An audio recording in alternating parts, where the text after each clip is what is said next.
Bismillahirrahmanirrahim. وَلْتَكُنْ مِنْكُمْ أُمَّةٌ يَدْعُونَ إِلَى الْخَيْرِ وَيَأْمُرُونَ بِالْمَعْرُوفِ وَيَنْهَوْنَ عَنِ الْمُنْكَرِ. Assalamualaikum warahmatullahi wabarakatuh. Ini kita bersyukur untuk tahun ini Pak ya, karena insya Allah seragam memasuki nanti 1 Zulhijjah. Insya Allah tidak ada perbedaan. Saya kira di seluruh dunia karena tinggi bulan ini nanti itu sudah 7 derajat sehingga tidak ada peluang untuk berbeda. Sehingga dengan demikian yang paling berbahaya itu kalau ada yang lebaran hari Jumat, misalnya ada lebaran hari Sabtu Pak. Ini apalagi berkongsi ada lebaran hari Jumat, ada lebaran hari Sabtu, terus berkongsi, ini bisa menimbulkan banyak masalah. Coba bayangkan Bapak ya, kalau lebaran ke hari Sabtu tapi dipotong kurban pada hari Jumat, ini kan salah satu masalah itu. Ya, di sini waman nasak atau waman zabah qabla shalah ya fala udhiyalah atau fala nusukalah. Tidak ada pahala udhi baginya. Tapi ya bisa dia mendapatkan apa? Bisa dia mendapatkan daging, ya. Tapi dia tidak mendapatkan pahala. Tapi dagingnya dia dapat. Jadi nanti ada orang itu Pak yang berkurban, dia makan daging, tapi tidak ada pahala dagingnya. Dia dapat kulit, tidak ada pahala kulitnya. Dia dapat mungkin tulang, tidak ada pahalanya. Nah, oleh karena itu ada supaya nanti bisa dapat ibadah. Ini juga ya. Ini man zabaha qabla ayyusalli falyazba ukhra makanaha. Ya, siapa yang belum sembelih, ya, siapa yang zabah qabla ayyusalli, siapa menyembelih pada dia belum salat, falyazbah, hendaknya dia potong ulang itu ukhra. Ya, potong ulang itu. Nah, ini juga Pak ya, mesti diganti. Ya, mesti diganti dengan gantinya yang lain. Ya, ganti yang lain. Ya, ibadah itu ada yang bisa diganti Pak. Tapi kalau seperti sholat, ada bisa dikodok kalau sudah keluar waktunya. Tapi ibadah kurban ini tentu harus diganti dia. Diganti secara utuh. Dan ini yang dipakai dalil juga oleh sebagian ulama, itu sebagai tentang wajibnya berkurban. Karena seandainya itu cuma sunnah Pak, seandainya cuma sunnah, kata Imam Abu Hanifah dalam memahami dalil ini, seandainya cuma sunnah, tidak ada di sini apa falyazba ukhra, ganti dengan sembelian yang lain. Seandainya cuma sunnah, tidak ada tegas begini. Imam Abu Hanifah memahami itu wajib sebagaimana Syaikhul Islam Ibnu Taimiyah wajib dengan pakai hadis yang lain seperti man wajada sa'a, siapa memiliki kemampuan berkurban lalu dia tidak berkurban, maka falam yudahi fala yaqrabanna musallana, maka tidak usah dia pergi sholat bersama kami. Maka di situ ada ancaman, siapa mampu memiliki berkurban tidak dia berkurban, maka sekali tidak usah juga dia pergi sholat. Ya, saya sedikit insyaallah jawab sekalian kita ambil fikih hadis ini. Fikih hadis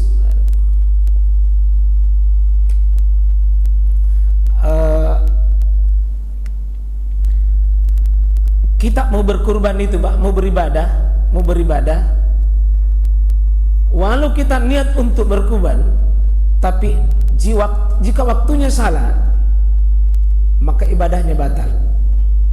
Dan ini berlaku dalam semua ibadah yang memiliki kaitan muwaqqatah, yang ada waktunya. Ya, di sini seperti misalnya nih, Ya, tarbal ini la tasihhu, ya, tidak sah, ya. Ini ini ya, iza al ibadah ya, la tasihhu, tidak sah, ya, qabla iza fuilat ya, iza fuilat qabla waqtiha la tasihhu. Dibaca dari depan ini, ya. Al ibadah iza fuilat, ibadah jika dikerja qabla waqtiha, sebelum waktunya, la tasihhu. Saya ulangi Pak. Al ibadah itu kalau belum waktunya, ya, belum, kalau dikerja belum waktunya, itu la tasihhu, tidak sah. Masuk salat Pak, salat itu tidak bisa dikerja kalau belum masuk waktu. Ada dulu penceramah, saya ingat dulu waktu saya masih kecil, masih remaja, ada ustaz itu, ya, semoga Allah mengampuni dia, karena dia bilang, azam engkau, karena saya buru-buru ini, bilang saya buru-buru. Oh, tidak bisa. Kata Nabi SAW kepada sahabat Malik, ya Malik, iza dahalil waktu faliwazin. Malik, kalau sudah masuk waktu azan, kau umumkan. Jadi azan itu tidak sah juga kalau belum masuk, kecuali memang seperti Jumat, itu pengecualian dan dibahas khusus oleh ulama itu. Dan seperti salat subuh, ya, karena memang azannya bukan untuk azan untuk panggilan untuk salat subuh, bukan panggilan untuk Jumat, tapi bersiap-siap untuk Jumat dan subuh. Ramadan juga begitu. Tidak boleh masuk puasa kalau belum masuk waktunya, ya. Nah, begitu. Jadi al ibadah iza fuilat, ya, qabla waqtiha la tasihhu, tidak sah. Jadi ibadah seperti juga Pak, akikah ya tidak disembelih kalau memang belum masuk hari ke-7. Tidak akan disembelih bilang mumpung berkumpul ke keluarga ini hari Sabtu Ahad, ku potong memang, tidak bisa. Itu ibadah. Dan ibadah itu, coba kita lihat kaidah yang lain sekarang. Ya, disuruh mengulangi tadi kurbannya itu untuk mengganti sembelihan Pak. Dan penggantian itu menunjukkan apa? Ya, kurban yang pertama itu tadi tidak dianggap sah. Yang pertama dianggap tidak sah, ya, karena di luar, ya. Pertanyaannya, apakah harus imam itu ditunggu selesai? Ini satu pertanyaan besar.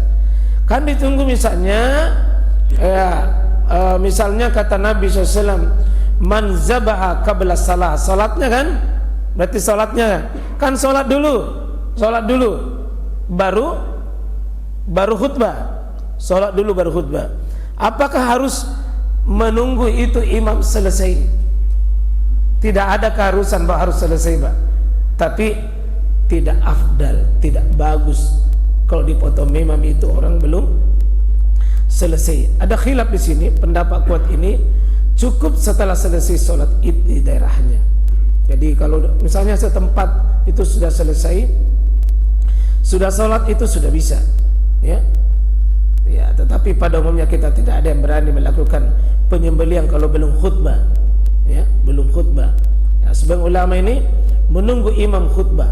Kalau belum, kalau ada yang menjadikan syarat, ya, kalau ada yang memberi syarat bahwa harus selesai juga khutbahnya, yang rajin tentu, ya, selesai salat, tidak harus menunggu khutbah dalam sisi hukum, tapi tidak, ya, kurang bagus Pak, tidak bagus itu, ya. Ya, ini penting. Islam mengajarkan ibadah itu Pak harus terikat dengan waktu. Jadi kalau bapak nanti pelajari ibadah itu, ya, mudah-mudahan di sini, ya, ibadah itu Pak termasuk bagian waktu ibadah itu bagian daripada ibadah itu sendiri. Saya ulangi Pak, ini penting. Waktu dalam perkara ibadah memang sudah terikat dengan waktunya, itu tadi la tasihhu itu, kalau dia terikat dengan waktu. Karena nanti ada ibadah jamaah sekalian itu ada dua. Ada satu, ibadah tidak butuh waktu khusus, seperti berzikir, berdoa, ya, sholat mutlak misalnya, dia tidak terikat. Ya. Ini anak-anak kita misalkan ya suka begitu ya. Ya. Baik, saya lanjut, Mas sekalian.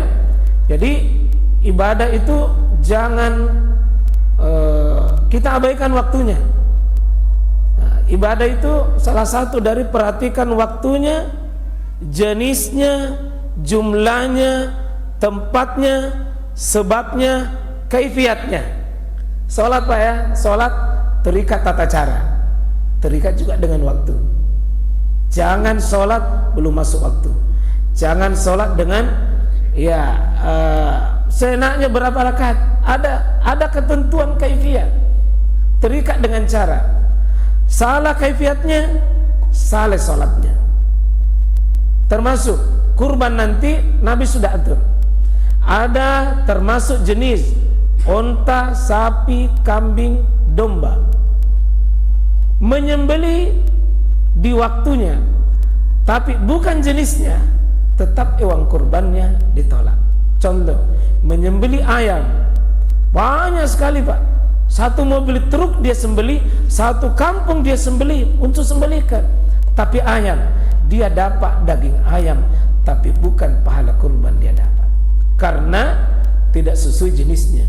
Orang akikah yang mesti kambing, bukan onta jenisnya.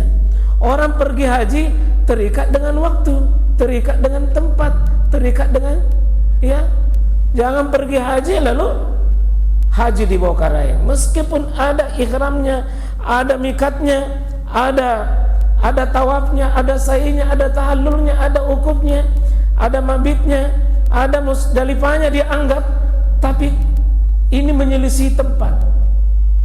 Ibadah itu Pak ada namanya keterikatan waktu, tempat, jenis, jumlah.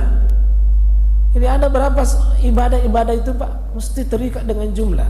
Seperti nanti kurban, tidak boleh orang kurban seperti di sekolah, satu kelas baru dia bilang berkurban, satu kelas kumpul uang baru dibilang berkurban. Itu tidak terpenuhi syarat dari segi jumlah. Itu baru latihan berkurban.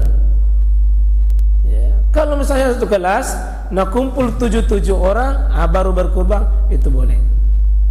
Itu boleh Pak.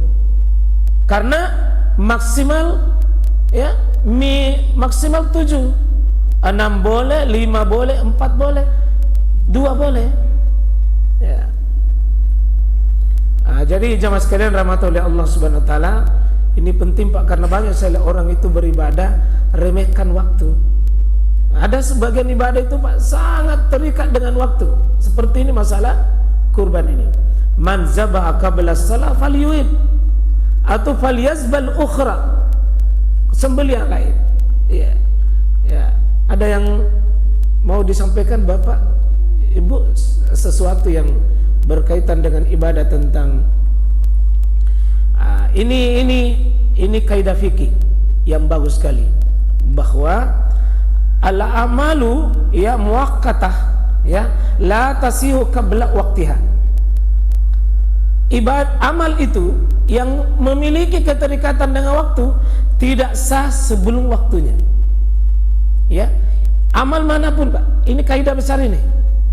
Ya, ibadah yang sudah memiliki keterikatan dengan waktu khusus tidak sah kalau belum waktunya. Begitu juga nanti keluar dari waktunya. Nanti panjang ulama membahas kapan waktu kurban itu dimulai dan kapan akhir Pak. Kapan dimulai, kapan akhir. Karena ibadah itu ada waktu terikat awal dan ada waktu terikat akhir. Ini dua-duanya harus dikerja di awal waktunya. Menyembelih di luar waktunya jelas, baik sebelum masuk waktu, sama dengan zakat. Zakatul fitri. Zakat fitri ada waktu boleh sudah keluarkan, ada waktu sunnah, ada waktu afdal, ada waktu wajib, ada waktu makruh, ada waktu tertolak. maka memahami waktu Pak terhadap ibadah itu sangat penting. Nah, ini rumus ini, ya, rumus. Jadi, ibadah waktunya tidak sah sebelum waktunya, kecuali ibadah yang memang longgar. Begini juga Pak, mohon maaf ini saudara, kalau anak ibadah juga tidak terikat dengan waktu, jangan diikat dengan waktu. Contoh, mengaji itu kapan saja, maka jangan menentukan itu mengaji nanti mau waktu sholat. Ya kapan saja mengaji, karena dia ini dibaca kapan saja, maka tidak usah dia mengaji setiap masuk waktu mengaji, setiap masuk waktu mengaji. Maka itu namanya kaidah yang dibuat oleh ulama, al-itlaqu ala itlaqi, ya, ya al-mutlaq al-itlaqu yajri ala itlaqi ma lam yuqaid. Nah, sama itu baca surah Yasin. Ini surah Yasin ini kapan saja. Jangan dibatasi cuma malam Jumat. Jangan dibatasi cuma malam Jumat. Termasuk sujud tilawah. Sujud tilawah itu jangan dibatasi cuma hari Jumat. Kapan membatasi? Itu namanya membuat sebuah batasan waktu yang tidak dibatasi oleh waktunya. Itu membuat batasan waktu, Pak. Kita hakikatnya merubah sebuah tatanan syariat. Kalau waktunya longgar, kasih longgar. Kalau waktunya sempit, jangan dikasih longgar. Kira-kira gitu, Pak. Nah, seperti Bapak ini sebentar berzikir. Astagfirullah, astagfirullah. Itu kan salah samarat 3 kali. 3 itu jumlah. Maka 3 jauh lebih baik daripada 30 pada waktunya. Tapi ada nanti waktunya fa'aksiru bitakbir wa tahmid wa tahlil, silakan perbanyak. Kalau diperbanyak jangan dibatasi, Pak. Ya, itu penting. Ya, itu satu. Ini mungkin tapi ini hampir ada 10 kaidah, Pak, tentang masalah waktu ini, ya, tentang masalah waktu, bahwa yang intinya ini masuk kepada ibadah itu ada waktunya. Ya, seperti sholat misalnya, sebentar kita mengerjakan ini, inna sholata kanat alal mu'minina kitaban, sudah ada mauquta. Ya, waktu sholat itu sudah ditentukan.